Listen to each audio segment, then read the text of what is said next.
പ്രവാസ ലോകത്ത് നിന്നുള്ള വാർത്തകൾ. യുഎസിലുള്ള അനധികൃത ഇന്ത്യൻ കുടിയേറ്റക്കാരെ തിരികെ കൊണ്ടുവരുമെന്ന് വിദേശകാര്യമന്ത്രി എസ് ജയശങ്കർ. അനധികൃത കുടിയേറ്റം ഇന്ത്യ പിന്തുണയ്ക്കില്ലെന്നും മന്ത്രി വ്യക്തമാക്കി.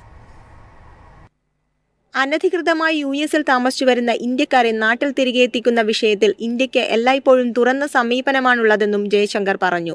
യുഎസ് സ്റ്റേറ്റ് സെക്രട്ടറി മാർക്കോ റൂബിയോയെ ധരിപ്പിച്ചതായും ജയശങ്കർ പറഞ്ഞു. വാഷിംഗ്ടണിൽ നടന്ന വാർത്താ സമ്മേളനത്തിൽ സംസാരിക്കുകയായിരുന്നു അദ്ദേഹം. ഡൊണാൾഡ് ട്രംപ് അധികാരമേൽക്കുന്ന ചടങ്ങിൽ അതിഥിയായി പങ്കെടുക്കുന്നതുൾപ്പെടെയുള്ള ഔദ്യോഗിക പരിപാടികൾക്കായാണ് കേന്ദ്ര വിദേശകാര്യമന്ത്രി യുഎസിലെത്തിയത്. യുഎസിലെ ഇന്ത്യൻ ജനങ്ങൾ അസ്വസ്ഥരാണെന്നുള്ള കാര്യം മനസ്സിലാക്കുന്നതായും അദ്ദേഹം പറഞ്ഞു. നിയമപരമായ കുടിയേറ്റത്തെ ഇന്ത്യ പിന്തുണയ്ക്കുന്നതായും ഇന്ത്യൻ ജനതയുടെ വൈദഗ്ധ്യത്തിനും മികവിനും ആഗോളതലത്തിൽ അവസരങ്ങൾ ലഭിക്കണമെന്നാണ് ആഗ്രഹിക്കുന്നതെന്നും ജയശങ്കർ കൂട്ടിച്ചേർത്തു. അനധികൃത കുടിയേറ്റത്തെ ഇന്ത്യ എതിർക്കുന്നതായും അനധികൃത കുടിയേറ്റം നിയമവിരുദ്ധ പ്രവർത്തനങ്ങൾക്ക് വഴിവെക്കുന്നതായും അദ്ദേഹം പറഞ്ഞു. News desk MyFin TV. Study permit അപേക്ഷകരുടെ എണ്ണം നിയന്ത്രിച്ച് കാനഡ. അന്താരാഷ്ട്ര വിദ്യാർത്ഥികളുടെ കുത്തൊഴുക്ക് നിയന്ത്രിക്കുന്നതിനാണ് കാനഡയുടെ നീക്കം. അന്താരാഷ്ട്ര വിദ്യാർത്ഥികളുടെ വരവ് നിയന്ത്രിക്കുന്നതിനായി സ്റ്റഡി പെർമിറ്റ് അപേക്ഷകളുടെ പരിധി 5,51,162 നിശ്ചയിച്ചു. പരിധിയിലെത്തുന്നതുവരെ മാത്രമേ സ്റ്റഡി പെർമിറ്റ് അപേക്ഷകൾ പ്രോസസ് ചെയ്യുകയുള്ളൂവെന്ന് immigration, refugees and citizenship Canada അറിയിച്ചു. പരിധിയിലെത്തിയ ശേഷം കൂടുതൽ അപേക്ഷകൾ പ്രോസസ് ചെയ്യാതെ തന്നെ തിരികെ നൽകുകയും അപേക്ഷാ ഫീസ് റീഫണ്ട് ചെയ്യുകയും ചെയ്യും. പ്രോസസ്സിംഗിനായി സ്വീകരിച്ച അപേക്ഷകൾക്കുള്ളതാണ് ഈ പരിധി. സ്റ്റഡി പെർമിറ്റ് അപേക്ഷാ പ്രോസസ്സിംഗ് ടാർഗറ്റിനെ അടിസ്ഥാനമാക്കി കാനഡയിലെ പ്രവിശ്യ, പ്രാദേശിക ഗവൺമെന്റുകൾക്ക് ഇതിനകം തന്നെ അന്തർദേശീയ വിദ്യാർത്ഥികൾക്കായി വിഹിതം നൽകിയിട്ടുണ്ട്. 2023 ഡിസംബറിലെ കണക്കനുസരിച്ച് കാനഡയിലെ അന്താരാഷ്ട്ര വിദ്യാർത്ഥികളുടെ എണ്ണം 10 ലക്ഷത്തിലേറെയാണ്. 2022 154 രാജ്യങ്ങളിൽ നിന്നുള്ള 5.5 ലക്ഷം പുതിയ വിദ്യാർത്ഥികളെ കാനഡ ചേർത്തിട്ടുണ്ട്. ഇന്ത്യയിൽ നിന്ന് ഏറ്റവും കൂടുതൽ വിദ്യാർത്ഥികൾ എത്തുന്നത് കാനഡയിലേക്കാണ്. News desk MyFin TV. തായ്ലാൻഡിൽ സ്വവർഗ വിവാഹ നിയമം പ്രാബല്യത്തിൽ വന്നു. ഇതോടെ സ്വവർഗ വിവാഹം അനുവദിക്കുന്ന ആദ്യത്തെ തെക്കുകിഴക്കൻ ഏഷ്യൻ രാജ്യമായി തായ്ലാൻഡ് മാറി. പുതിയ തായ് നിയമപ്രകാരം LGBTQ+ ദമ്പതികൾക്ക് വിവാഹ നിശ്ചയം നടത്താനും വിവാഹം കഴിക്കാനും അവരുടെ സ്വത്തുക്കൾ കൈകാര്യം ചെയ്യാനും അനന്തരാവകാശം നേടാനും കുട്ടികളെ ദത്തെടുക്കാനും മറ്റേതൊരു ദമ്പതികൾക്കുമുള്ള അതേ അവകാശങ്ങൾ ഉണ്ടാകും.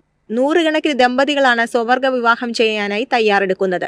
രാജ്യത്തുടനീളമുള്ള 878 ജില്ലാ ഓഫീസുകൾ സ്വവർഗ ദമ്പതികൾക്ക് രജിസ്റ്റർ ചെയ്യാനും വിവാഹം കഴിക്കാനും സൗകര്യം ഒരുക്കും. തുല്യവിവാഹം അംഗീകരിക്കുന്ന തെക്കുകിഴക്കൻ ഏഷ്യയിലെ ആദ്യത്തെ രാജ്യമായും തായ്വാനും നേപ്പാളിനും പിന്നിൽ ഏഷ്യയിലെ മൂന്നാമത്തെ രാജ്യമായും തായ്ലൻഡ് മാറും. രാജ്യത്തുടനീളമുള്ള 200 സ്വവർഗ ദമ്പതികൾ വിവാഹം രജിസ്റ്റർ ചെയ്തതായാണ് റിപ്പോർട്ട്.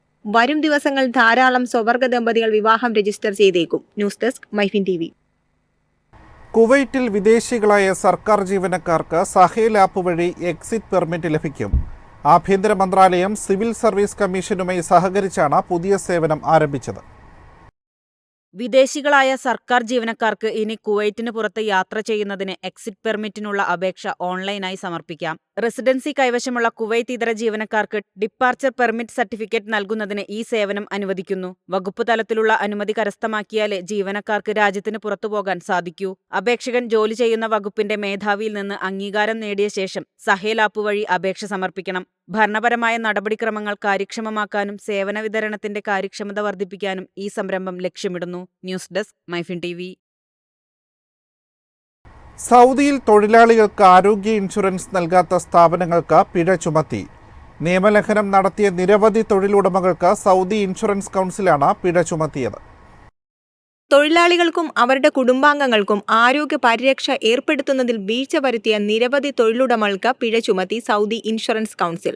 ജീവനക്കാർക്കും അവരുടെ ആശ്രിതർക്കും ആരോഗ്യ ഇൻഷുറൻസ് പരിരക്ഷ ഉറപ്പുവരുത്തണം എന്നതാണ് നിയമം. ഇത് ലംഘിച്ചാൽ ശിക്ഷ നേരിടേണ്ടി വരുമെന്ന് നേരത്തെ മുന്നറിയിപ്പ് നൽകിയിരുന്നു. പലതവണ മുന്നറിയിപ്പ് ആവർത്തിച്ചിട്ടും പാലിക്കാത്തവർക്കെതിരെയാണ് ഇപ്പോൾ വലിയ സാമ്പത്തിക പിഴയുൾപ്പെടെയുള്ള നടപടി സ്വീകരിച്ചത്.